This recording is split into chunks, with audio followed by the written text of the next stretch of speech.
రాష్ట్రపు సంక్షేమం సత్యం నిత్యం సఫలం జనగణ మంగళదాయకుడా ఘనమగు చరితల నాయకుడా పలుతరములు మము పరిపాలించర స్వామికుడా నవయుగ మేధో సైనికుడా సమయము తెలియని సేవకుడా యువన వ్యాంధ్రకు ప్రగతిని చూపర సాధకుడా వైతాళికుడా.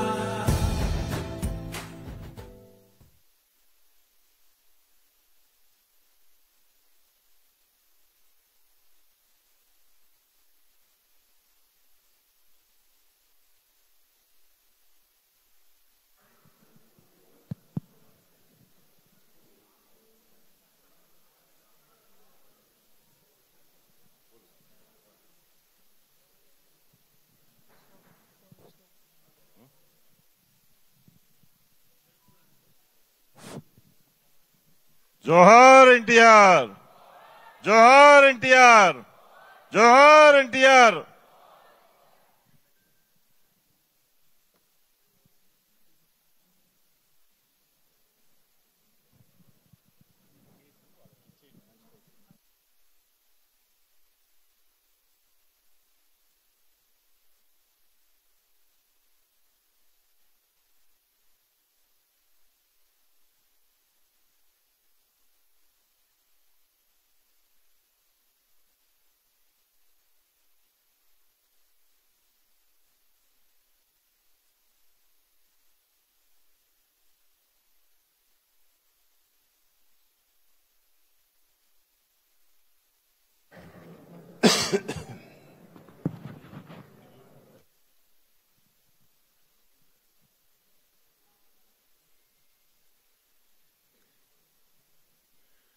ఎన్డీఏ శాసనసభ పక్ష సమావేశానికి విచ్చేసినటువంటి పెద్దలు గౌరవనీయులు తెలుగుదేశం పార్టీ జాతీయ అధ్యక్షులు శ్రీ నారా చంద్రబాబు నాయుడు గారికి, జనసేన పార్టీ అధ్యక్షులు గౌరవనీయులు శ్రీ పవన్ కళ్యాణ్ గారికి, బీజేపీ రాష్ట్ర శాఖ అధ్యక్షురాలు శ్రీమతి పురంధేశ్వరి మేడం గారికి, ఈ సమావేశంలో పాల్గొన్నటువంటి తెలుగుదేశం పార్టీ, జనసేన, బీజేపీ నా తోటి శాసనసభ్యులందరికీ పేరు పేరున శిరస్సు వంచి హృదయపూర్వకమైనటువంటి నమస్కారాలు తెలియజేస్తున్నాను. దేశ చరిత్రలో ఆంధ్రప్రదేశ్ ఏర్పడిన తర్వాత ఇటువంటి అద్భుతమైనటువంటి విజయం ఇంతవరకు ఎప్పుడు మనం చూడలేదు. అటువంటి విజయాన్ని మనం సాధించాం. ఆ విజయానికి కారకులైనటువంటి అధ్యక్షులు చంద్రబాబు నాయుడు గారికి, ప్రధానమంత్రి మోడీ గారికి, పవన్ కళ్యాణ్ గారికి, పురంధేశ్వరి మేడం గారికి మరొకసారి హృదయపూర్వకంగా శిరస్సు వంచి నమస్కారాలు తెలియజేస్తున్నాను. అద్భుతమైన విజయం సాధించామని ఆనందం మనకున్నా సరే, మనందరిపైన గురుతరమైనటువంటి బాధ్యత కూడా ఉంది అని మనందరం కూడా ఒక్కసారి గుర్తుపెట్టుకోవాలని చెప్పి సందర్భంగా తెలియజేస్తున్నాను.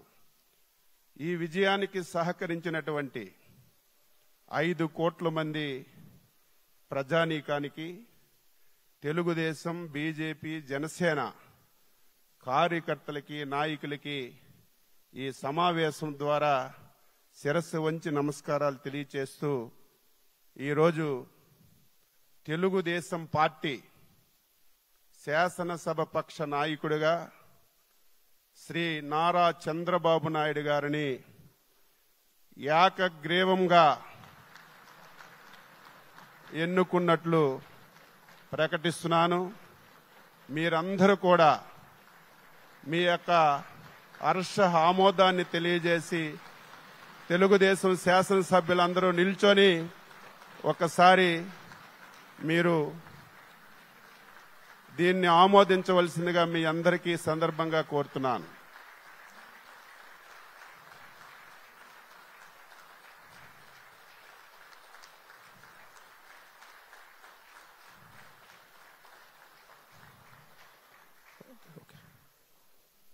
ఇప్పుడు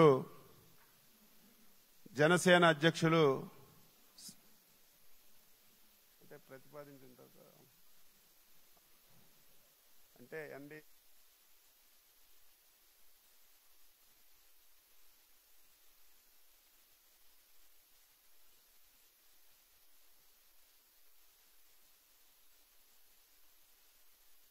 జనసేన అధ్యక్షులు శ్రీ పవన్ కళ్యాణ్ గారిని వేదికపైకి వచ్చి మాట్లాడవలసిందిగా కోరుతున్నాను.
ఎన్డీఏ శాసనసభ పక్ష సమావేశానికి విచ్చేసిన తెలుగుదేశం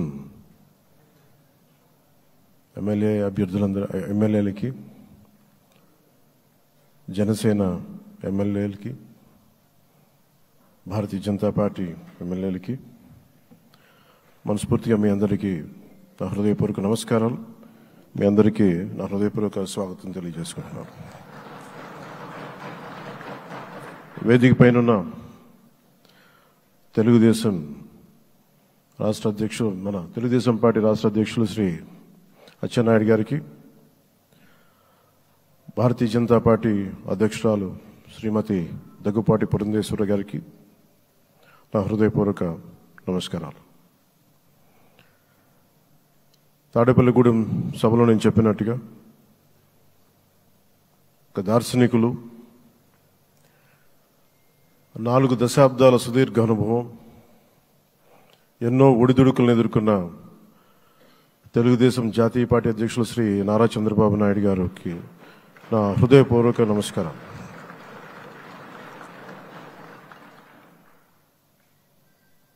గత దశాబ్ద కాలంలో రాష్ట్ర విభజన జరిగినప్పటి నుంచి ఆంధ్ర రాష్ట్ర ప్రజలు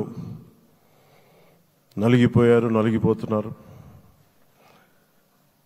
గత 5 సంవత్సరాలుగా మరి రాష్ట్రంలో ఉన్న విపత్కర పరిస్థితులు తెలుసు.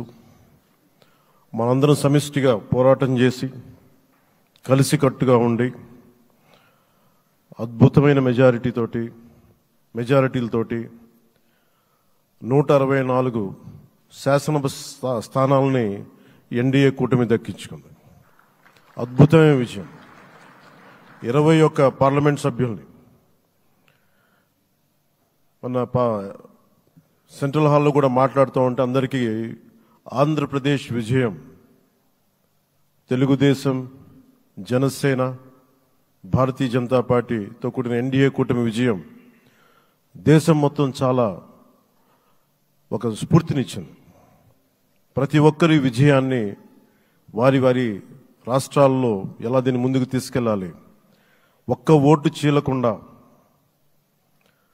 అలయన్స్ అంటే ఎలా ఉండాలి అనేది మన ఆంధ్ర ప్రాంత ప్రజలు, మన ఆంధ్ర రాష్ట్ర ప్రజలు మనందరం కలిసి కట్టుగా చూపించాం. 2021 మార్చి 14 ఇప్పటం సభలో నేను ఒకటే తెలియజేసుకున్నాను, ఆ ప్రభుత్వ వ్యతిరేక ఓటుని చీలనివ్వను. ఆ మాట మీద ఉన్నాం, ఆ మాట మీద నిలబడ్డాం. ఒడిదుడుకులు ఎదుర్కొన్నాం, తగ్గాం, కానీ నిలబడ్డాం. ప్రజల నమ్మకాన్ని పెంచాం. అద్భుతమైన మెజారిటీతో ఈ రోజున మనం ప్రభుత్వాన్ని స్థాపిస్తున్నాం. చాలా మాటలు ఇచ్చాం. పొద్దున కూడా జనసేన లెజిస్లేటివ్ పార్టీ మీటింగ్లో నాయకుడిగా ఎన్నుకున్న సందర్భంలో మాట్లాడుతూ మనం చాలా మాటలు ఇచ్చాం. ఇది కక్ష సాధింపులకి సమయం కాదు, ఇది వ్యక్తిగత దూషణలకు సమయం కాదు. ఇది 5 కోట్ల మంది పైగా ప్రజలు మన మీద నమ్మకాన్ని పెట్టుకున్నారు. మన మీద మనందరం ఉమ్మడిగా, మనందరం సమిష్టిగా ఆంధ్రప్రదేశ్ ప్రజలు ఏ అభివృద్ధి అయితే కోరుకుంటున్నారో మనందరం సమిష్టిగా దీన్ని ముందుకు తీసుకెళ్లాలి, అభివృద్ధి పథంలో నడిపించాలి. విద్య, వైద్యం, ఉపాధి, సాగునీరు, తాగునీరు, లా అండ్ ఆర్డర్ ఇవన్నీ చెప్పొచ్చాం. మనం బలంగా నిలబడతామని. అలాగే మేనిఫెస్టోలో, ఉమ్మడి మేనిఫెస్టోలో చాలా మాటలు ఇచ్చాం. వాటన్నిటినీ బాధ్యతగా ముందుకు తీసుకెళ్లాల్సిన అవసరం ఉంది. ఇలాంటి ఛాలెంజింగ్ టైమ్స్లో ఒక సుదీర్ఘమైన అనుభవం ఉన్న నాయకులు కావాలి. 4 దశాబ్దాల అనుభవం, అభివృద్ధి మీద అపారమైన అవగాహన, పెట్టుబడులను తెచ్చే సమర్థత, ప్రతిభ.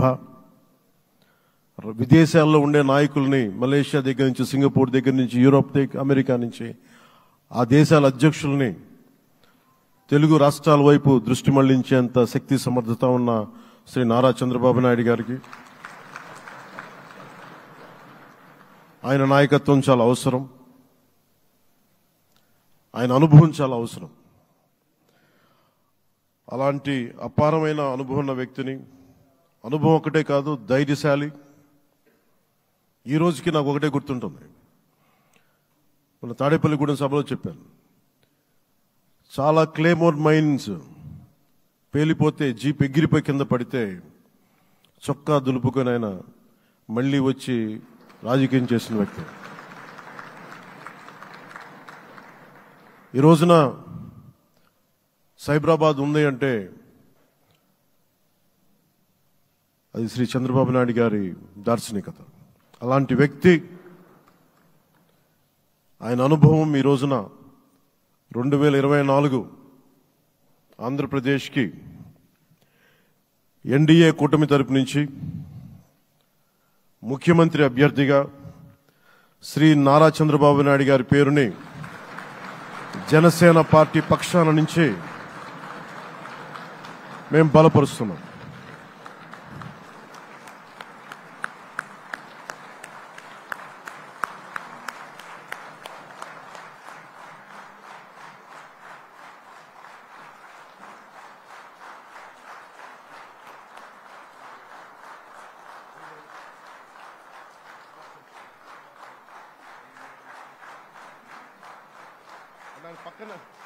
ఇది నేను ఆయన పక్కన పెట్టుకుని చెప్పాలి.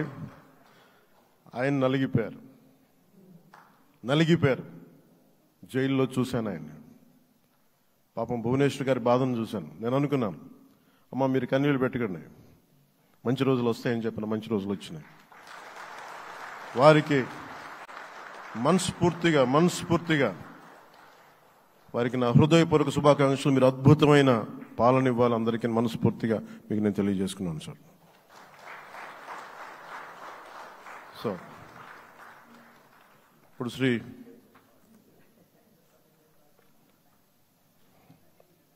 భారతీయ జనతా పార్టీ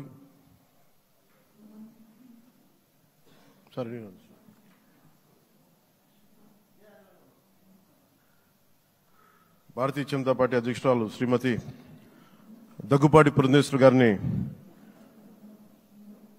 వచ్చి వారి మద్దతు వారి సందేశం ఇవ్వమని కోరుకుంటున్నాను.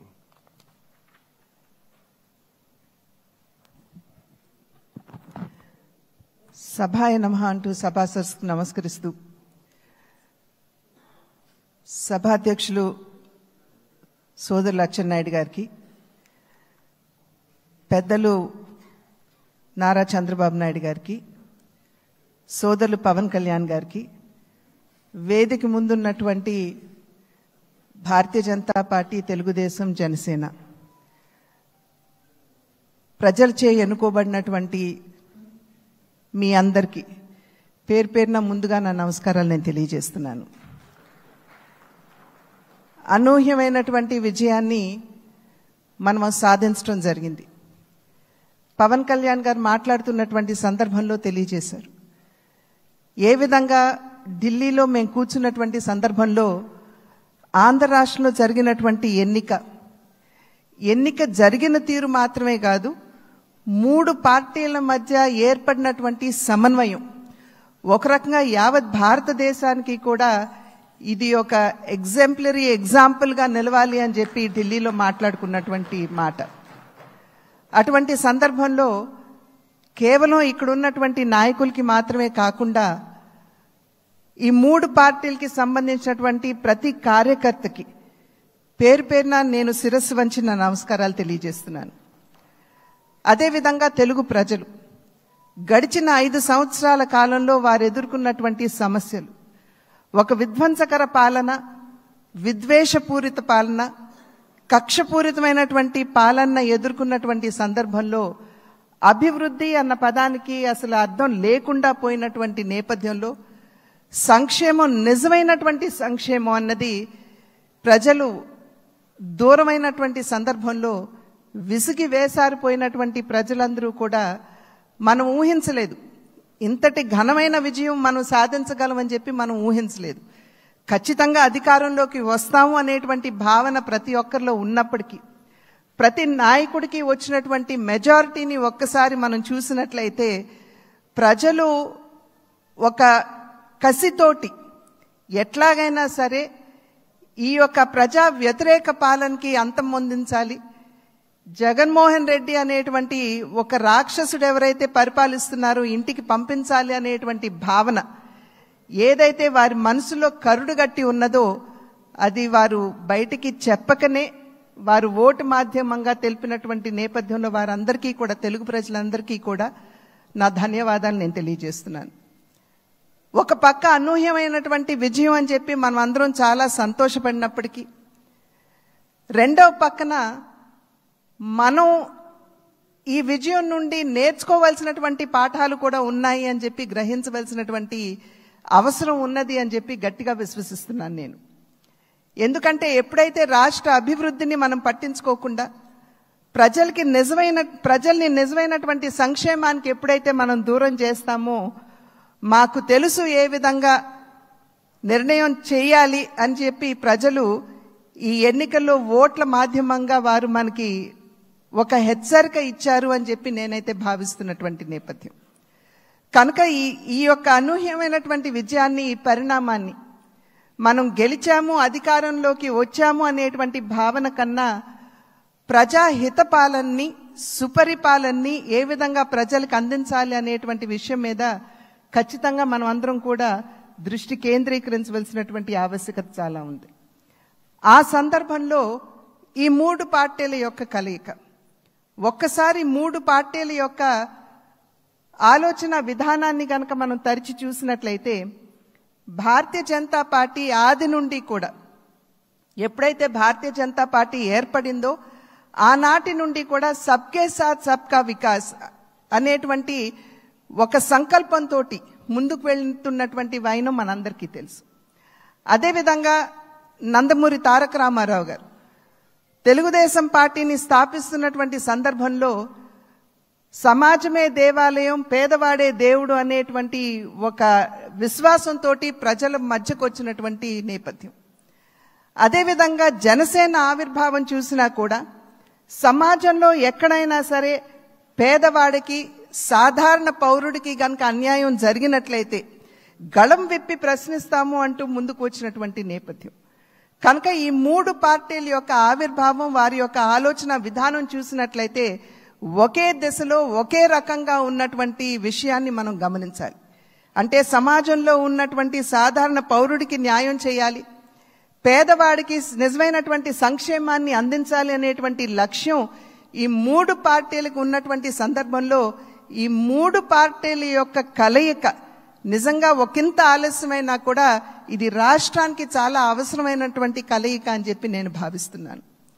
మరి నేను అనేక సందర్భాల్లో చెప్తూ ఉంటాను, ఈ మూడు పార్టీల యొక్క కలయిక చూసినప్పుడు ఒక త్రివేణి సంగమాన్ని మనం చూస్తున్నట్టుగా మనం భావించవలసినటువంటి నేపథ్యం. ఒక పక్క చంద్రబాబు నాయుడు గారి స్ఫూర్తి, చంద్రబాబు నాయుడు గారి యుక్తి, రెండవ పక్క నరేంద్ర మోడీ గారి స్ఫూర్తి, అదేవిధంగా పవన్ కళ్యాణ్ గారి శక్తి. ఈ మూడింటి కలయికే ఇవాళ రాష్ట్ర ప్రజల ముందు ఈ యొక్క అలయన్స్ గా, కూటమిగా ముందుకొచ్చినటువంటి విషయాన్ని మనం అందరం కూడా గమనించవలసినటువంటి అవసరం చాలా ఉంది.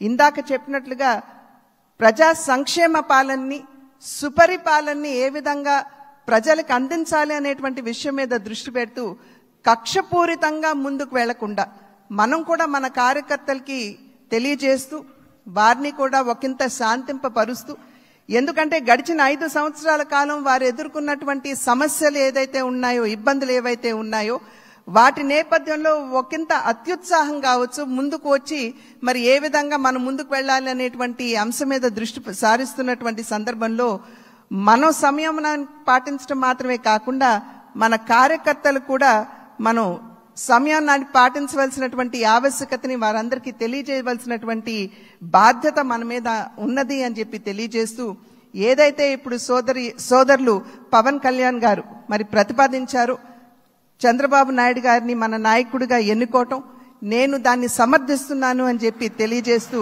మీ అందరికీ ధన్యవాదాలు తెలియజేస్తూ చంద్రబాబు నాయుడు గారికి మరి ఒక్కసారి నేను శుభాకాంక్షలు తెలియజేస్తున్నాను. నమస్కారం. జై.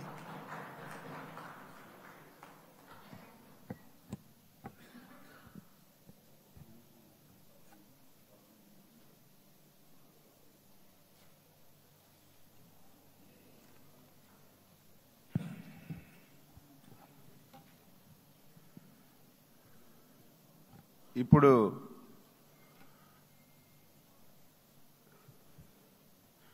ఎన్డీఏ ముఖ్యమంత్రి అభ్యర్థిగా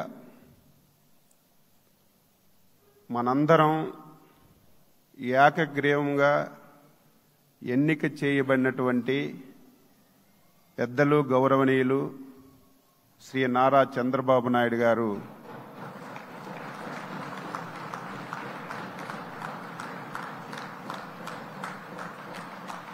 మనందరికీ ధన్యవాదాలు చెప్తూ ప్రసంగించవలసిందిగా కోరుతున్నా.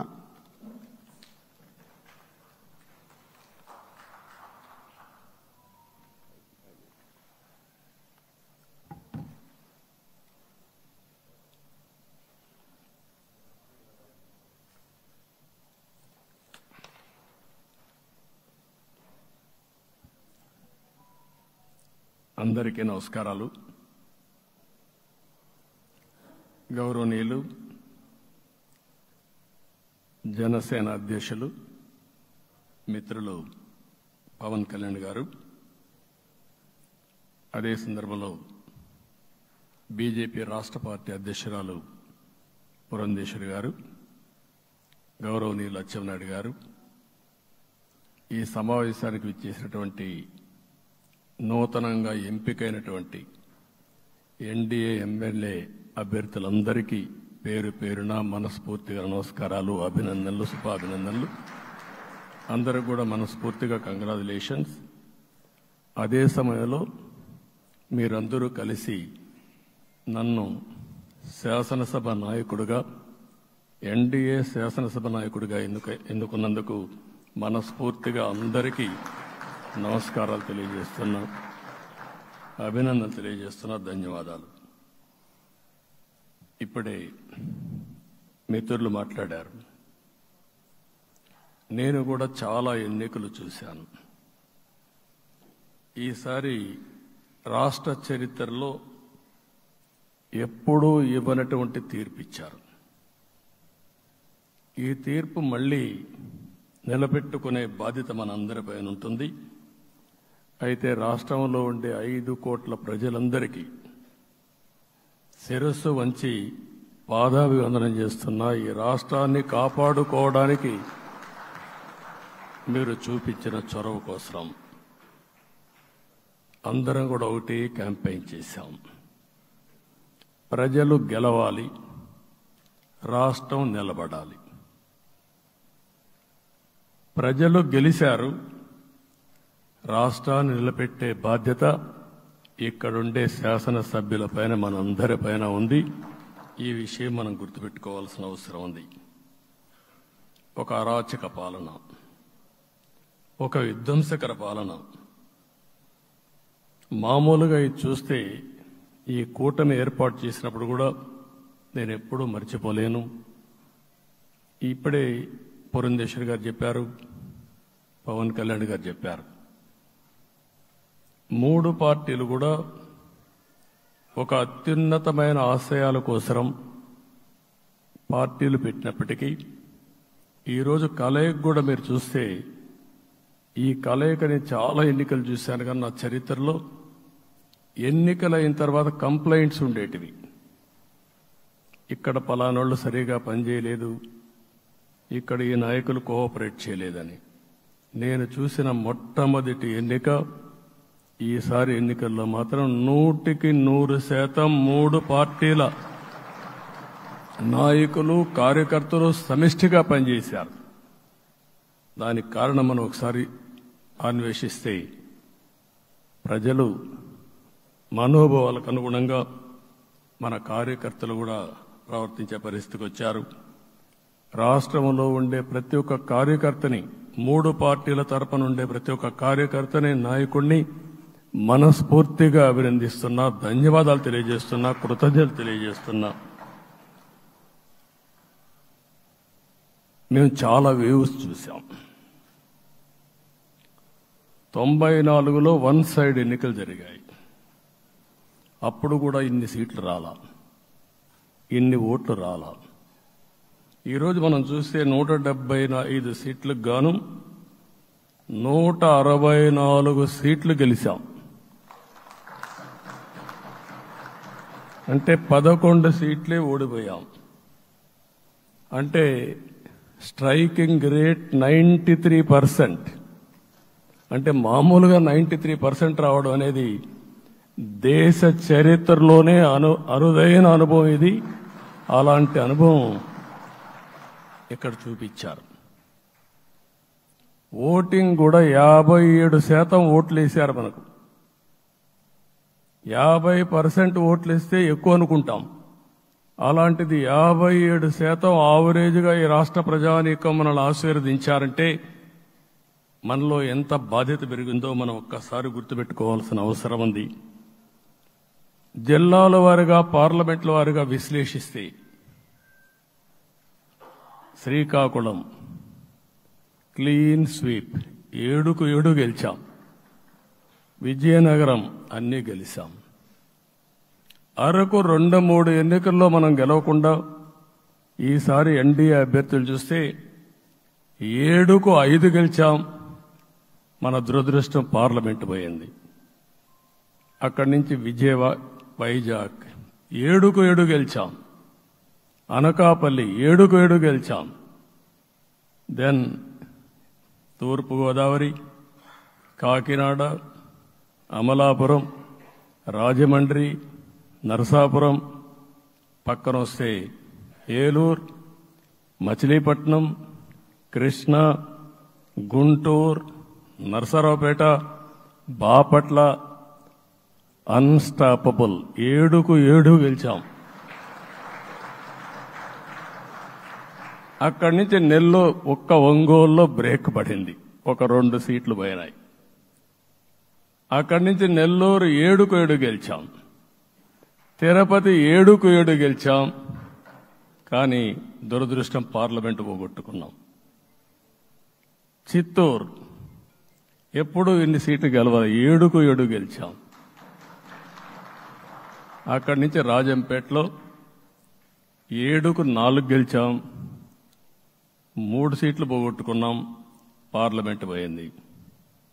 అక్కడి నుంచి మీరు చూస్తే చరిత్రలో ఎప్పుడూ గెలవని విధంగా కడపలో 7కు 5 గెలిచాం మనం. ఆ తర్వాత అనంతపురంకి వస్తే క్లీన్ స్వీప్ 7కు 7 గెలిచాం, హిందూపూర్లో 7కు 7 గెలిచాం, నంద్యాల ఎప్పుడూ ఊహించని విధంగా 7కు 7 గెలిచాం. ఆ తర్వాత కర్నూలుకు వస్తే 7కు 5 గెలిచాం.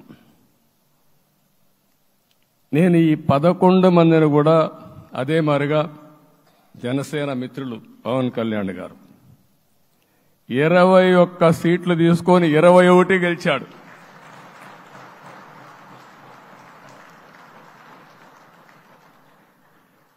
బీజేపీ 10 సీట్లు తీసుకుంటే 10 గెలిచారు, 8 గెలిచారు.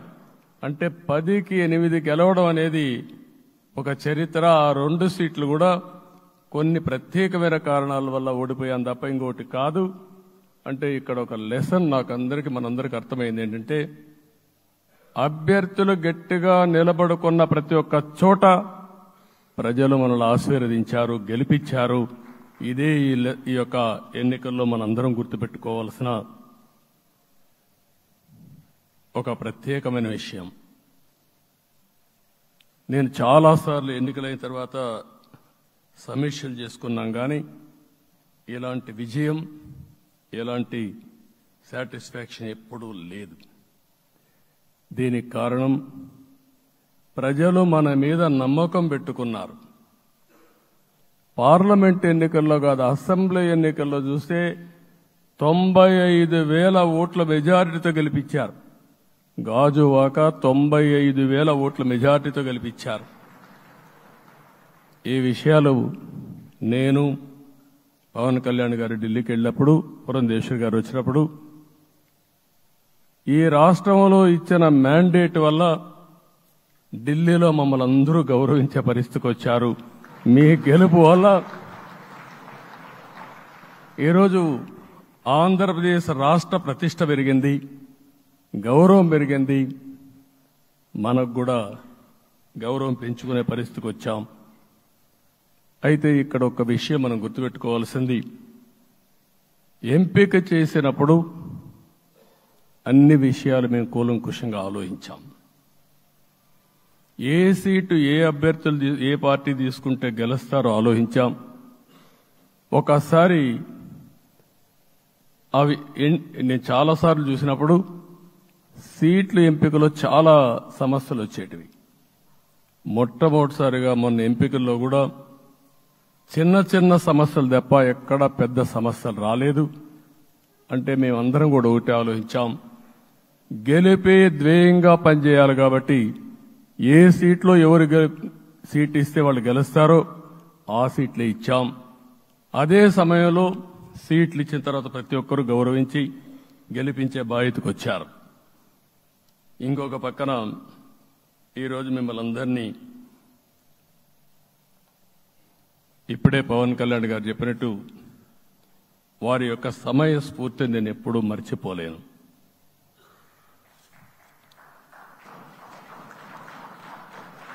మొట్టమొదటిసారిగా నేను జైల్లో ఉన్నప్పుడు వచ్చాడు. వచ్చినప్పుడు నన్ను పరామర్శించాడు. బయట వచ్చి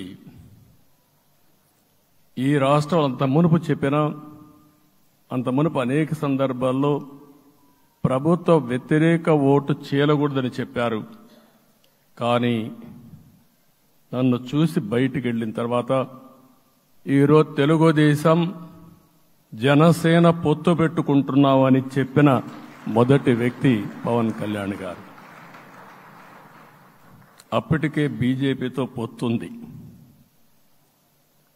అయితే ఒక మాట చెప్పాడు, బీజేపీతో పొత్తుంది, బీజేపీ, తెలుగుదేశం, జనసేన 3 పార్టీలు కలిసి పోటీ చేస్తామని కూడా చెప్పి మళ్లీ ఆ ప్రయత్నం చేసి కడాన రాష్ట్ర ప్రయోజనాల దృష్ట్యా బీజేపీ, తెలుగుదేశం, జనసేన పొత్తు పెట్టుకున్నాం.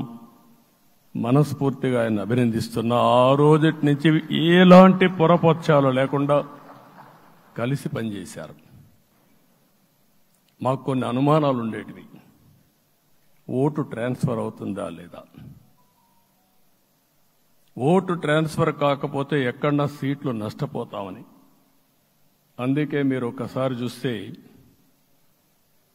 ఎన్నికలు మొత్తం సెట్ అయింది, నామినేషన్స్ వేసాం, ముందుకెళ్ళాం. అదే సమయంలో మొట్టమొదటిసారిగా కొవ్వూరులో 3 పార్టీల నాయకులు కలిసి, నేను, పవన్ కళ్యాణ్ గారు, పురంధేశ్వరి గారు, ముగ్గురం కలిసి ఫస్ట్ మీటింగ్ అడ్రస్ చేశాం. అక్కడి నుంచి 6 జిల్లాల్లో మేమిద్దరం కలిసి తిరిగాం. బీజేపీ నాయకులు కలిసి వచ్చారు. ఆ తర్వాత మొట్టమొదటిసారిగా అమిత్ షా గారు ఏదైతే అనంతపూర్లో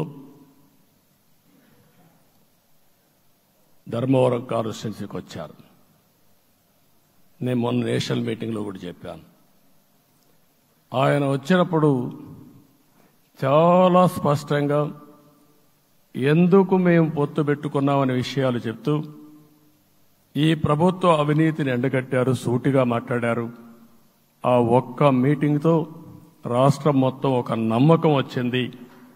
బీజేపీ కూడా పూర్తిగా ఈ కూటమిని సపోర్ట్ చేస్తున్నారనే కాకుండా ఈ రాష్ట్రానికి ఏ అవసరం ఉందో చెప్పగలిగారు. అది అయిన తర్వాత ప్రధానమంత్రి గారు వచ్చారు. మొట్టమొదటి మీటింగ్ మీరు చూస్తే ఇక్కడనే రాజమండ్రిలో పెట్టారు.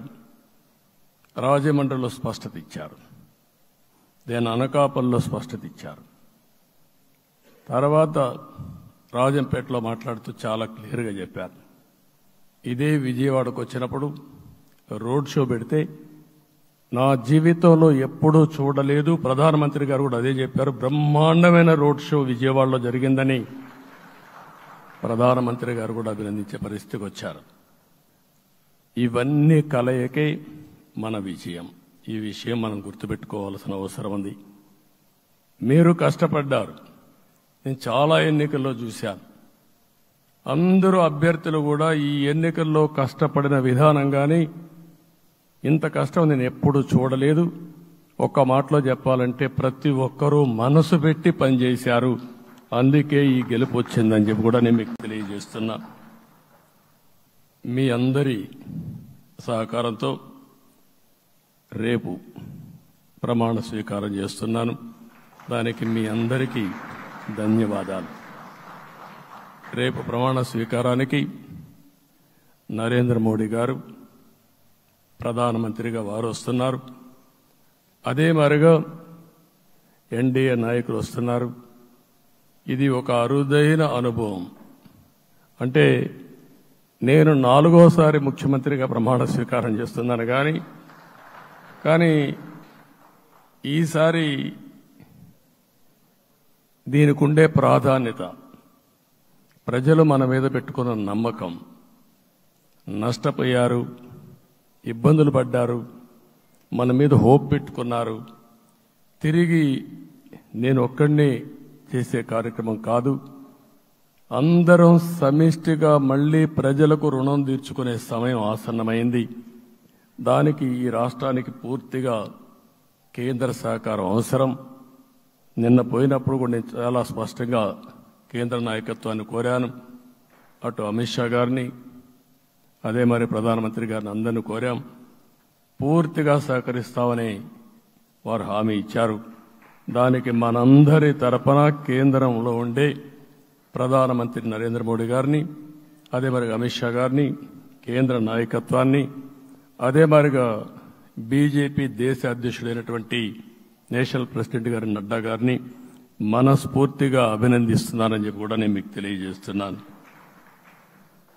ఈరోజు 40 సంవత్సరాలుగా రాజకీయాల్లో ఉన్నాను. నేను ఎప్పుడు కూడా రాగద్వేషాలకు అతీతంగా రాజ్యాంగంలో ఏదైతే మనం ప్రమాణం చేస్తామో రాజ్యాంగాన్ని అనుసరించి అదే విధంగా పనిచేశాను. మళ్ళీ ఈరోజు మీ అందరికీ హామీ ఇస్తున్నాం. నాకు అలవాటు ప్రజల కోసం కష్టపడడం, అవిశ్రాంతంగా పనిచేయడం, పోరాటాలు మాత్రమే నాకు తెలుసు. ప్రజాహితం మాత్రం తెలుసు. తప్పకుండా దాన్ని నిలబెట్టుకుంటా. ఇన్ని దశాబ్దాలుగా కూడా ప్రతి అడుగు కూడా మీరు ఒకసారి చూస్తే ప్రతి ఆలోచన, తపన అన్నీ కూడా ప్రజల కోసమే చేశాం. ఈరోజు మనకిచ్చింది ప్రజల అధికారం కాదు. ఇది ఒక పవిత్రమైన అత్యున్నతమైన బాధ్యత మనకు అప్పచెప్పారు. ఈ విషయం అనుక్షణం ప్రతి ఒక్కరూ మనం గుర్తుపెట్టుకోవాల్సిన అవసరం ఉంది. నేను 14 సంవత్సరాలు దగ్గర ముఖ్యమంత్రిగా ఉన్నాను. 15 సంవత్సరాలు ప్రతిపక్ష నాయకుడిగా పనిచేశాను. ఎన్నో సవాళ్లు చూశాను, ఎన్నో సంక్షోభాలు చూశాను. ప్రతి ఒక్క సంక్షోభాన్ని ఒక అవకాశంగా మలుచుకుని ముందుకు పోయాం. ఈరోజు కూడా మీకు అందరికీ ఈరోజు రాష్ట్రంలో మనం చూస్తే చాలా సమస్యలున్నాయి. నా అనుభవాన్ని మొత్తం తీసుకుని పూర్తిగా మీ అందరి సహకారంతో, మిత్రులు పవన్ కళ్యాణ్ గారి సహకారంతో పేద ప్రజల జీవితాలను మార్చడానికి అనునిత్యం ఆలోచిద్దాం. అది చేసి మన నిజాయితీని, మన కృతజ్ఞతని ప్రజలకు తెలియజేద్దాం. అందుకని ఇంకొక పక్క మీరు ఆలోచిస్తే రాష్ట్రం పూర్తిగా శిథిలమైపోయింది. దెబ్బతినని వర్గం అంటూ లేదు. అందుకనే ఓసారి ఆశ్చర్యం కూడా వేస్తుంది. ఈ రాష్ట్రం నుంచి కూలి పనుల కోసం వేరే రాష్ట్రాలకు వెళ్లిన వ్యక్తులు సొంత డబ్బులు పెట్టుకుని వాళ్ళ యొక్క ఫుడ్ కూడా పాకెట్స్ తయారు చేసుకుని వచ్చి ఓటేసి మళ్లీ వెళ్లారు. ఇది ఊహించని పరిణామం. ఇక్కడుండేవాడు ఓటేయడం ఒక ఎత్తైతే, పేదవాడు చిన్న చిన్న పనులు చేసుకునేవాడు కూడా వచ్చి ఓటేశారు. ఎక్కడో అమెరికా, ఆస్ట్రేలియా, ఆఫ్రికా విదేశాల్లో ఉండే ఎన్ఆర్ఐస్ అయితే లక్షల రూపాయలు ఖర్చు పెట్టుకొని వచ్చి పనిచేశారు. లక్షల రూపాయలు ఖర్చు పెట్టుకొని వచ్చి మనకు ఓటేశారు. నా జీవితంలో ఎన్నోసార్లు ఎన్నికలు చూశాను, కానీ ఈసారి ఒక బాధ్యతతో ఓటర్స్ ప్రవర్తించిన తీరు శాశ్వతంగా తెలుగు జాతి చరిత్రలో మిగిలిపోతుంది. అది ఈరోజు జరిగిన విషయం మనం గుర్తుపెట్టుకోవాలి. మనందరం ఒకటే గుర్తుపెట్టుకోవాల్సిన అవసరం ఉంది. ఏ అహంకారంతో విర్రవీగిపోయారో ఆ అహంకారం కూలిపోయింది. ఎన్నోసార్లు మనం చెప్పాం, ఏ వ్యక్తికి పదవి వస్తే వినయం కూడా అవసరం. పదవి వచ్చిందని విర్రవీగిపోయి రేపనేది లేకుండా ఉంటుందనుకుంటే మాత్రం ఇదే జరిగే పరిస్థితి వస్తుంది. అయితే మీ అందరినీ నేను కోరేది ఒకటే, ఇవన్నీ ఒక కేస్ స్టడీగా మీరందరం స్టడీ చేసుకోవాల్సిన అవసరం ఉంది. ప్రజలు బూతులు మాట్లాడే నేతల్ని, అరాచక శక్తుల్ని, అవినీతి పరుల్ని చూశారు. పాలకులంటే ఎలా ఉండాలో చూశారు. ఈ 5 సంవత్సరాల్లో పాలకుడు ఎలాంటి వాడు వచ్చి అర్హత లేని వ్యక్తి ఏ విధంగా ఉన్నాడో చూశారంటే ఈరోజు ఇచ్చిన తీర్పు ఈ 5 ఏళ్లు పరిపాలించినటువంటి వ్యక్తి యొక్క ప్రవర్తన చూసిన తర్వాత ఇలాంటి వ్యక్తి పాలనకు పనికిరాడనే ఉద్దేశంతో ఓట్లు చేసే పరిస్థితికి వచ్చారు. ఇది నా ఉద్దేశ ప్రకారం ఒక కేస్ స్టడీ అవుతుంది మనందరం కానీ జాగ్రత్తగా ఆలోచిస్తే. కానీ మనం కూడా అదే విధంగా కక్ష తీర్చుకోవాలి అని కానీ మనం ముందుకు పోతే మనకు కూడా సమస్య వస్తుంది. అదే సమయంలో ఒకటే చెప్తున్నా, తప్పు చేసిన వాడిని క్షమించి పూర్తిగా వదిలిపెడితే కూడా మళ్ళా అలవాటుగా మారుతుంది. తప్పు చేసిన వాళ్లకు శిక్ష పడవలసిన అవసరం ఉంది, చట్టపరంగా శిక్షించాల్సిన అవసరం ఉంది. అదే సమయంలో విధ్వంస రాజకీయాలు, కక్షా రాజకీయాలు కాకుండా ఇవన్నిటిని ప్రక్షాళన చేయాల్సిన అవసరం ఉందని చెప్పి కూడా నేను మీకు తెలియజేస్తున్నా. ఇంకొక పక్క 5 ఏళ్లలో ఎన్నో సంవత్సరాలు చూశాను కానీ కార్యకర్తలపైన దాడులు, హింసా రాజకీయాలు, అక్రమ కేసులు, వేధింపులు, కడాన సోషల్ యాక్టివిస్టులు కూడా ఇష్టానుసారంగా కేసులు పెట్టి హెరాస్ చేస్తే నిద్రపోకుండా వాళ్ళు కాపాడుకున్నాం. ఇంకొక పక్కన అన్ని పార్టీలకు 3 పార్టీలకు అనుభవం ఉంది. ఈరోజు మీరు చూస్తే ప్రాణాలు తీస్తూ అరాచకంగా ప్రవర్తిస్తూ తెలుగుదేశం పార్టీలో ఒక ఉదాహరణ చూసినప్పుడు అన్ని పార్టీలకు వర్తిస్తుంది. ఏదైతే మన పార్టీకి వ్యతిరేకంగా నేను ఆ పేర్లు చెప్పకూడదు కాబట్టి చెప్పలేదు కానీ స్లోగన్ ఏమంటే కడాన మెడ మీద కత్తున్న జై తెలుగుదేశం అంటూ ప్రాణాలు వదిలిపెట్టే పరిస్థితికి వచ్చారు. ఇది ఊహించని పరిణామాలు ఇవన్నీ. ఇప్పుడు కూడా కళ్ల ముందర తిరిగే పరిస్థితి వస్తుంది. అందుకే ఈరోజు మనందరం కూడా ఇవన్నీ గుర్తుపెట్టుకొని, నాకు జరిగిన అవమానాలు చూశారు. నేను అందుకే మా కుటుంబానికి జరిగిన అవమానంతో నేను కూడా భరించలేక బయట వచ్చినప్పుడు ఒకటే శపథం చేసి వచ్చాను. ఆ శపథం, ఇది గౌరవ సభ కాదు, ఇది కౌరవ సభ. ప్రజాక్షేత్రంలో గెలిచి మళ్లీ ఈ సభను గౌరవ సభగా చేసి అడుగు పెడతానని చెప్పి శపథం చేసి బయట వచ్చాను. ఓసారి ఇవన్నీ చరిత్ర. ఆ శపథాన్ని ప్రజలు గౌరవించారు. గౌరవించిన ప్రజల్ని నిలబెట్టే బాధ్యత మనందరిపైన ఉంది. సభను కూడా ఎన్నోసార్లు పవన్ కళ్యాణ్ గారు చెప్పారు, భవిష్యత్తులో ఆంధ్రప్రదేశ్ శాసనసభని ఒక గౌరవ సభగా చేసి ప్రజా సమస్యల్ని చర్చిస్తామని చాలా స్పష్టంగా చెప్పారు. అలాంటి బ్రహ్మాండమైన వాతావరణం క్రియేట్ అవుతుంది. దానికి ఒక శాసనసభాపక్ష నాయకుడిగా నేను హామీ ఇస్తున్నా. మళ్లీ ఈ సభను గౌరవ సభగా, ఈరోజు మన పరిపాలన ప్రజా పరిపాలన, ప్రజా ప్రభుత్వంగా మనం ముందుకు పోవాల్సిన అవసరం ఉంది. ముందుకు పోతామని చెప్పి కూడా నేను మీకు తెలియజేస్తున్నా. ఇంకా కిందికి డెప్త్కి వెళ్తే గవర్నమెంట్లో ఏముందో ఇప్పటికి తెలియదు, ఎంత అప్పు ఉందో తెలియదు, ఎక్కడెక్కడ తెచ్చారో తెలియదు. ఇవన్నీ కూడా డెప్త్కి వెళ్ళినప్పుడు ఎన్ని లక్షల కోట్ల అప్పు ఉంది, ఏదేది తాకట్టు పెట్టారు, ఆర్థిక వ్యవస్థ ఏ విధంగా చిన్నాభిన్నం అయిపోయింది, ఇవన్నీ కూడా అధ్యయనం చేసుకోవాల్సిన అవసరం ఉంది. ఇరిగేషన్ రంగాన్ని పూర్తిగా నిర్వీర్యం చేశారు. రాష్ట్రానికి అతి ముఖ్యమైన ప్రాజెక్టు పోలవరం. కేంద్రం క్లియర్గా పోలవరానికి సహకరించారు. నాకు ఇప్పుడు కూడా జ్ఞాపకం ఉంది, 2014 కంటే ముందు నేను ముఖ్యమంత్రి అయ్యాను, ఎంపికయ్యాను, ఢిల్లీకి వెళ్ళాను. ఢిల్లీకి వెళ్ళినప్పుడు 7 మండలాలు తెలంగాణలో ఉన్నాయి. పోలవరం ముంపుకు గురి అయ్యే 7 మండలాలు తెలంగాణలో ఉన్నాయి.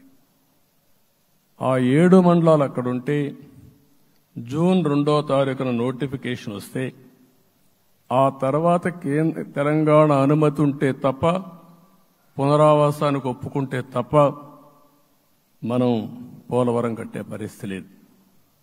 ఆ రోజు రాజ్నాథ్ సింగ్ గారు పార్టీ అధ్యక్షుడు. అదే మాదిరిగా ఆ రోజు వెంకయ్య నాయుడు గారు కూడా యాక్టివ్గా ఉన్నారు. నేను ఒకటే కోరాను, ప్రజలు నన్ను ఎంపిక చేసుకున్నారు, ఇక్కడ మనం ఎన్డీఏ వచ్చింది, ఈ ప్రాజెక్టు పూర్తి కావాలంటే ఆ 7 మండలాలు ఆంధ్రప్రదేశ్ రాష్ట్రానికి ఇస్తే తప్ప పూర్తి కాదు. మీరు 7 మండలాలు ఇవ్వకపోతే నేను ప్రమాణ స్వీకారం చేయను, నాకు ఈ పదవి వద్దని ఆ రోజు చాలా స్పష్టంగా చెప్పాను. ఇది ఎప్పుడు కూడా చరిత్రలో ఎప్పుడు జరగని విషయం. ఆ రోజు ప్రధానమంత్రి గారు నరేంద్ర మోడీ గారు ఇవన్నీ ఆలోచించి ఫస్ట్ క్యాబినెట్ మీటింగ్లో పెట్టి ఒక ఆర్డినెన్స్ ఇచ్చి ఆ 7 మండలాలు ఆంధ్రప్రదేశ్కి ఇచ్చి తర్వాత పార్లమెంట్ సమావేశాలు పెట్టుకున్నారంటే అది ఒక చరిత్ర.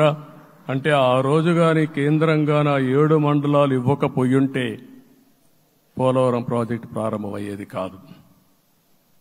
అన్ని కష్టాలు పడి మళ్లీ డబ్బులన్నీ కోర్టులో ఉండే కేసులన్నీ విత్డ్రా చేయించి అన్నీ చేయించాం. 72% పనులు పూర్తి చేశాం. ఈరోజు మళ్లీ మొదటికొచ్చింది. డయాఫామ్ వాల్ పూర్తిగా కొట్టుకోబోయే పరిస్థితికి వచ్చింది, డ్యామేజ్కి అయ్యే పరిస్థితి వచ్చింది, ఎక్కడుందో తెలియని పరిస్థితి. మళ్లీ కేంద్ర సహకారంతో రాష్ట్రానికి అతి ముఖ్యమైన ప్రాజెక్టు పోలవరం, దీన్ని పూర్తి చేసే బాధ్యత, దీన్ని పూర్తి చేసి నదుల అనుసంధానం చేసి మన అందరం ప్రతి ఒక్క ఎకరాకు నీళ్లు ఇవ్వగలిగితే దానికంటే బ్రహ్మాండమైన కార్యక్రమం ఏమీ ఉండదు. వ్యవసాయ రంగం స్టెబిలైజ్ అవుతుంది. ఇది సాధించడానికి అన్ని విధాలా కష్టపడతామని చెప్పి కూడా నేను మీకు తెలియజేస్తున్నాను. ఇంకొక పక్క వ్యవసాయ రంగం పూర్తిగా సంక్షోభంలో పడిపోయింది. రైతులు అప్పుల పాలయ్యారు. 5 ఏళ్లలో 9 సార్లు కరెంటు ఛార్జీలు పెంచారు. ఈ విధంగా ఇవన్నీ కూడా ఇంకొక పక్క మీరు చూస్తే అమరావతి 10 సంవత్సరాల తర్వాత మన రాజధాని ఏదంటే చెప్పుకోలేని పరిస్థితి. ఇప్పటికి కూడా మనకు గుర్తొచ్చేది ప్రజావేదిక విధ్వంసం. అలాంటి దుర్మార్గమైన కార్యక్రమాలు జరిగాయి. ఇవన్నీ కూడా గుర్తు చేసుకుంటూనే కక్షపూరిత రాజకీయాలు కాకుండా కన్స్ట్రక్టివ్ పాలిటిక్స్ కి మనం ముందుకు పోవాల్సిన అవసరం ఉంది. అందుకే ఈరోజు నేను ఒకటే మీ అందరికీ హామీ ఇస్తున్న, మీ ద్వారా ప్రజలందరికీ, మనది ప్రజాప్రభుత్వం. ఇకపైన మన ప్రభుత్వంలో ప్రజావేదికల కూల్చివేతలుండవు. 3 రాజధానులంటూ రాష్ట్ర భవిష్యత్తు ఆటలాడే పరిస్థితి ఉండదు. మన రాజధాని అమరావతి, అమరావతి రాజధాని. విశాఖపట్నం ఆర్థిక రాజధానిగా, ఒక ప్రత్యేకమైన సిటీగా, ఆధునికమైన నగరంగా తయారు చేసుకుందాం. దాన్ని ఎప్పుడు కూడా నేను కంబైన్డ్ ఆంధ్రప్రదేశ్ కూడా గుర్తుపెట్టుకున్నాను. విశాఖపట్నం అటు జనసేనకు, తెలుగుదేశానికి, బీజేపీకి ముగ్గురు కూడా చాలా ముఖ్యమైన నగరం ఇది.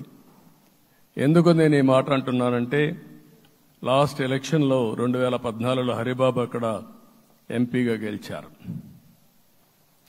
తర్వాత విడిపోయిన తర్వాత 2014లో మళ్లీ మనం పోటీ చేసినప్పుడు చేశాం. 2019లో 4 అసెంబ్లీ సీట్లు గెలిపించిన ఏకైక నగరం విశాఖపట్నం తెలుగుదేశం పార్టీకి. అదే మాదిరిగా ప్రజల్లో గణనీయమైనటువంటి అభిమానం జనసేన అధినేత పవన్ కళ్యాణ్ గారి పైన ఉంది. ఈ 3 కలిపి నిన్న ఒక సునామీ మారిగా వచ్చింది. అక్కడ ఒక్కొక్క సీట్లో మీరు చూస్తే 90,000, 90,000, 70,000, 80,000 మెజారిటీ గెలిపించారంటే ఈ ఆనాటి ముఖ్యమంత్రి విశాఖపట్నాన్ని రాజధానిగా చేస్తాను, ఎన్నికలవుతానే అక్కడే ప్రమాణ స్వీకారం చేస్తానంటే నువ్వు రావద్దు అని ప్రజా తీర్పిచ్చిన రాజధాని నగరం విశాఖ నగరం. అంటే ఎలాంటి టెంప్టేషన్ కూడా లొంగలేదు వాళ్ళు. ఇది ఒక అనుభూతి. విశాఖపట్నాన్ని మర్చిపోయే సమస్య లేదు. తగిన గుర్తింపు ఇస్తాం, అభివృద్ధి చేస్తాం. ఇంకొక పక్క కర్నూలుని కూడా ఇదే మాదిరిగా చెప్పి కర్నూలుని జ్యుడిషియల్ క్యాపిటల్గా చేస్తామని కడాన ఏమీ చేయకుండా వదిలిపెట్టినటువంటి వ్యక్తి. ఈరోజు మీరు ఒక్కసారి గుర్తుపెట్టుకోవాల్సింది, నేను చాలా ఎన్నికలు చూశాను కానీ రాయలసీమలో వన్ సైడ్ ఎన్నికలు జరిగాయి. బ్రహ్మాండంగా ఓట్లేశారు. ఓట్లేయడమే కాదు, ఊహించినటువంటి మెజార్టీస్ ఇచ్చారు. ఇది నేను కొంచెం భయపడ్డాను బిగినింగ్లో, కానీ ఊపు చూసిన తర్వాత మాత్రం అనిపించింది అందరూ ఎక్స్పెక్ట్ చేశారు రాయలసీమలో కొంచెం ఇబ్బంది ఉంటుందని. అలాంటి రాయలసీమ తిరుగుబాటు చేసే పరిస్థితికి వచ్చింది. దానికి కూడా మన అందరి మీద బాధ్యత ఉంది. కర్నూలుని అన్ని విధాలా అభివృద్ధి చేసే బాధ్యత Telugu Desam party, Janasena, BJP, NDA కూటమి తీసుకుంటామని కూడా హామీ ఇస్తున్నాను. ఈ 3 సిటీలే కాకుండా మొత్తం అన్ని జిల్లాల్ని సమభావంతో ఆలోచించి మనం ముందుకెళ్దాం. ఇంకొక పక్క మనలో ఏ కోశాన కూడా అహంకారం ఉండకూడదు, అరాచకం అనేది ఎక్కడా కనిపించకూడదు. ఈ రాష్ట్రంలో అశాంతికి చోటు అనేది లేకుండా ముందుకు పోవాల్సిన అవసరం ఉంది. రాష్ట్ర ప్రజలందరికీ హామీ ఇస్తున్నా, సీఎం వస్తున్నాడంటే చెట్లు కొట్టేయడం, లేకపోతే రోడ్లు మూసేయడం, షాపులు బంద్ చేయడం, పరదాలు కట్టుకోవడం అవన్నీ ఉండవు. సీఎం కూడా ఒక మామూలు మనిషిగానే వస్తా, అందరితో కలిసి ఉంటాం. నేను సీఎంగా ఉన్నా మా మిత్రుడు పవన్ కళ్యాణ్ గారు ఏ హోదాలో ఉన్నది కూడా రేపు అనౌన్స్ చేసుకుంటాం. మేమందరం కూడా సామాన్యమైన వ్యక్తులుగానే వస్తాం మీ దగ్గరికి, మీలో ఒక వ్యక్తిగా ఉంటాం. మాకు హోదా సేవ కోసరం తప్ప పెత్తనం కోసరం కాదు. ఆ విషయం ప్రజలందరికీ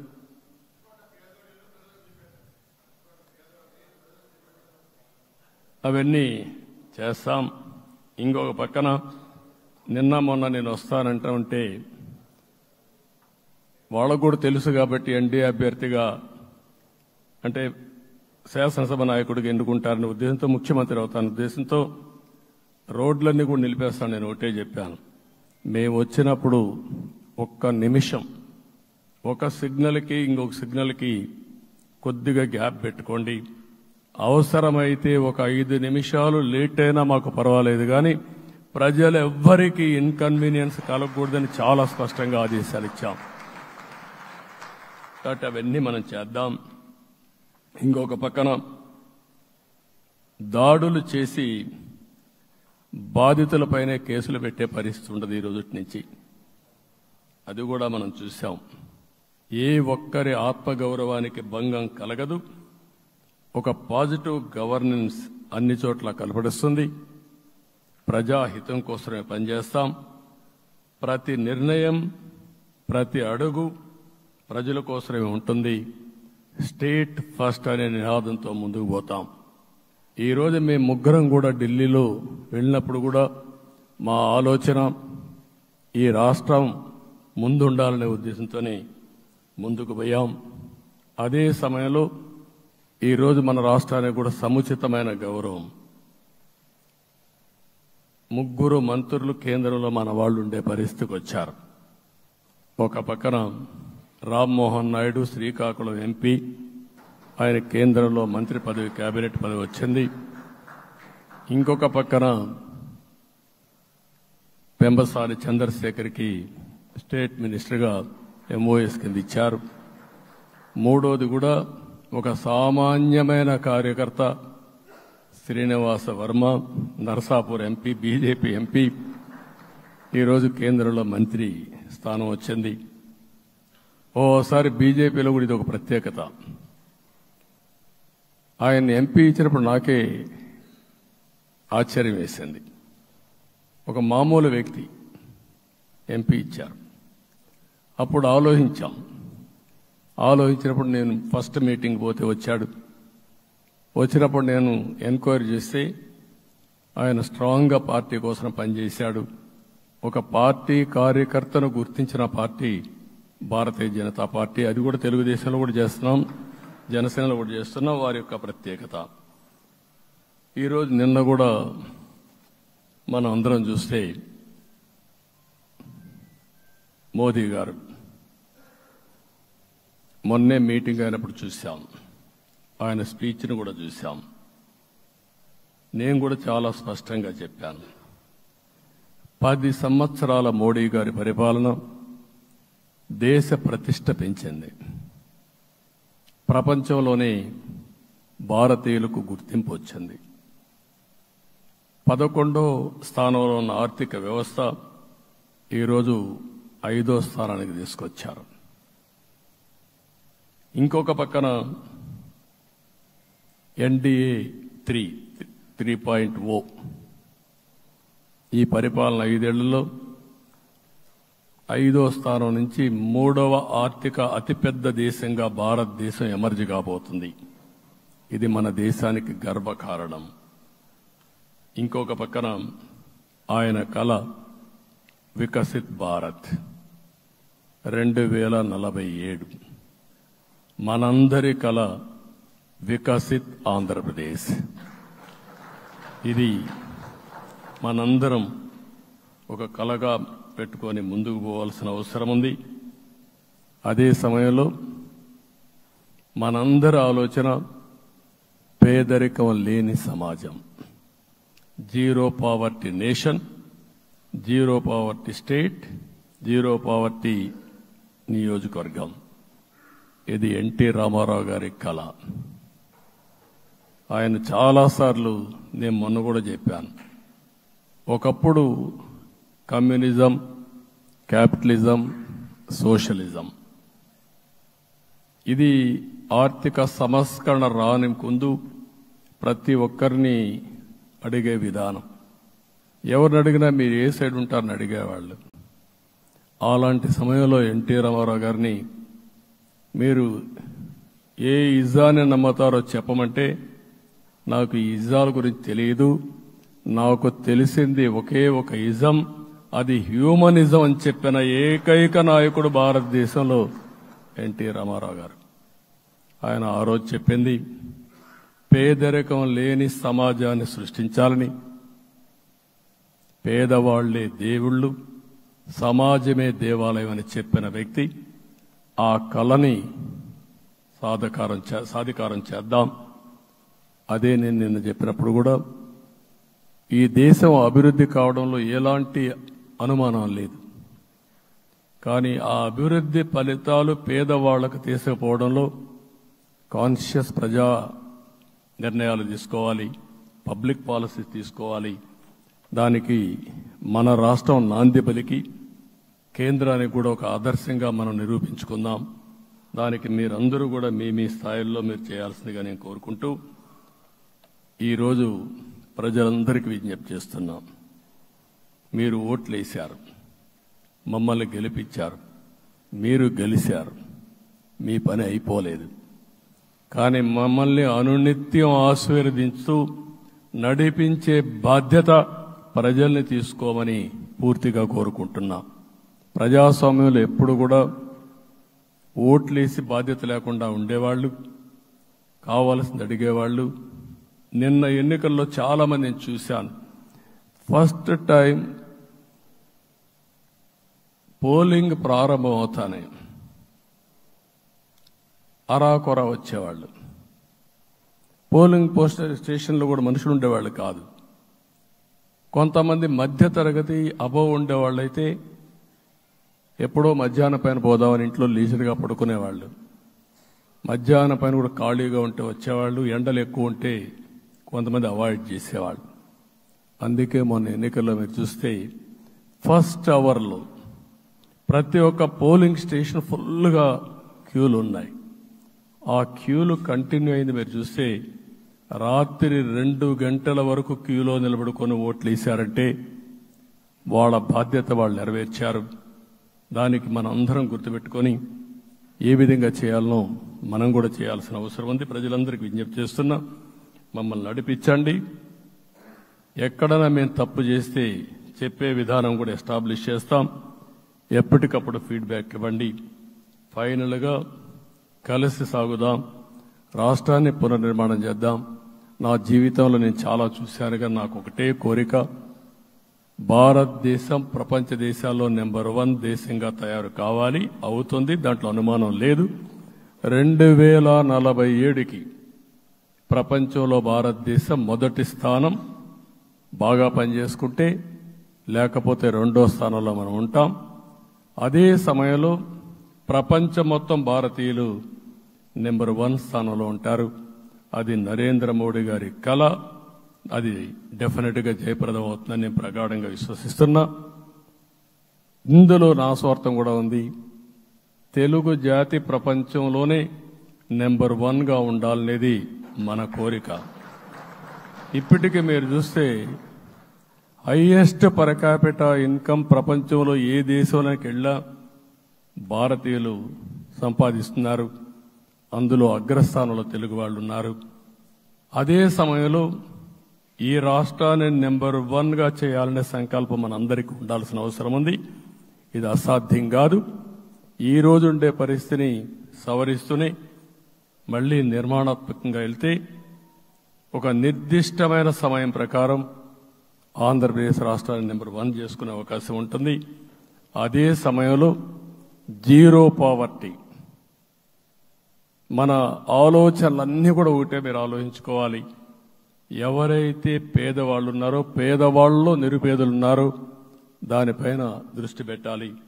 దీనికి కూడా ఒక కార్యక్రమాన్ని మనం తీసుకుంటా అని చెప్పి తెలియజేసుకుంటూ, మరొకసారి ఇది ఒక అరుదైన అనుభవం, నా జీవితంలో మరిచిపోలేనటువంటి ఘట్టం.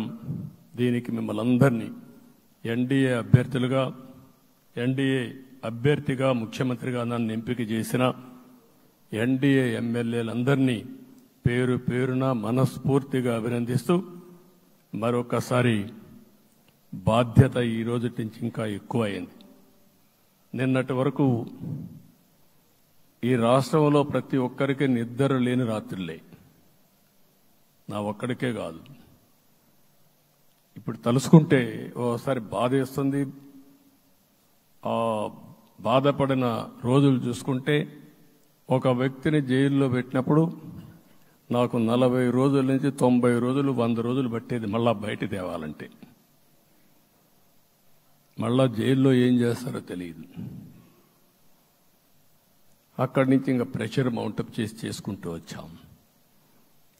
ఆ త్యాగం చేసిన రోజులను ఒకసారి గుర్తుపెట్టుకుంటూ, సఫర్ అయిన ప్రతి ఒక్కరిని, పార్టీ కార్యకర్తలనే కాకుండా ప్రజలను కూడా గుర్తుపెట్టుకొని, సోషల్ యాక్టివిస్టులు గుర్తుపెట్టుకొని ఈ రాష్ట్ర పునర్నిర్మాణం కోసం ముందుకు పోదామని తెలియజేసుకుంటూ, మరొకసారి మీ అందరికీ మనస్ఫూర్తిగా అభినందనలు తెలియజేసుకుంటూ, నన్ను పూర్తిగా బలపరిచినటువంటి మిత్రుడు పవన్ కళ్యాణ్ గారికి, అదే మాదిరిగా బీజేపీ నాయకత్వానికి, పురంధేశ్వరి గారు ఇక్కడ నేను చూశాను.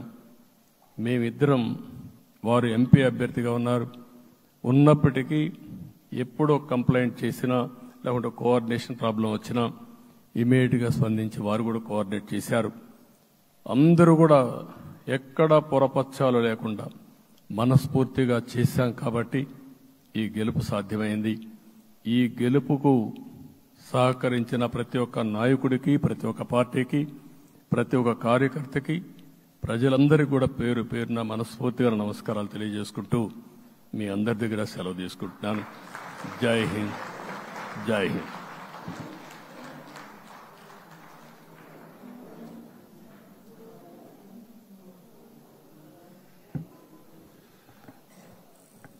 ఎన్డీఏ శాసనసభ పక్షంలో పాల్గొన్నటువంటి పెద్దలు శ్రీ నారా చంద్రబాబు నాయుడు గారికి, జనసేన అధినేత పవన్ కళ్యాణ్ గారికి, బీజేపీ అధ్యక్షురాలు శ్రీమతి పురంధేశ్వరి గారికి, తెలుగుదేశం, జనసేన, బీజేపీ శాసనసభ్యులందరికీ కూడా హృదయపూర్వకమైనటువంటి ధన్యవాదాలు తెలియజేస్తూ ఈ సమావేశాన్ని ముగిస్తున్నాం.